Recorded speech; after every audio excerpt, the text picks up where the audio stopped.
Du Périgord bénéficiera-t-elle bientôt de l'appellation d'origine protégée? Toute la filière le souhaite afin de promouvoir la production. Le point avec Camille Pontieux et Clémence Prouer. Ils ont été triés à la main, car ces cerneaux de noix du Périgord, appellation d'origine contrôlée depuis 13 ans, vont ici servir à faire de l'huile. Bon, la meule pèse 1700 kg, hein, donc elle n'a pas besoin de faire beaucoup de tours pour que ce soit bien écrasé. Écrasés, puis chauffés.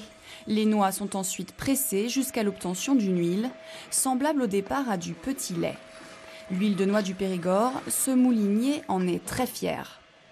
Sa particularité, bon, déjà c'est les variétés, le savoir-faire donc justement à chauffer modérément et non pas comme dans des grosses entreprises où on chauffe très fort pour extraire le maximum de produits et puis on découle une médiocrité du produit quelque part.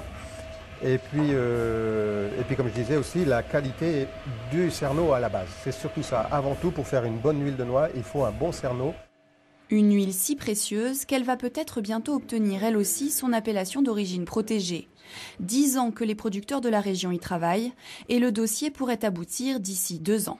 C'est une volonté des professionnels, donc s'ils demandent un label qualité sur leur production, c'est évidemment qu'ils y voient un intérêt majeur.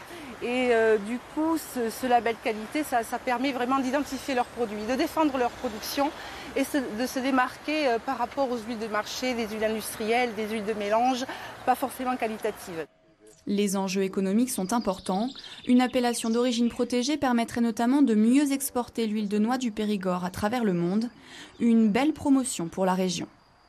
Vous venez de le voir, certains moulins de Dordogne fabriquent encore de l'huile de noix. Eh bien, sachez que pendant ce long week-end de l'Ascension, le patrimoine meulier sera mis à l'honneur. Vous pourrez entre autres, dans le Périgord vert, découvrir ou redécouvrir le magnifique site des papeteries de Vaux.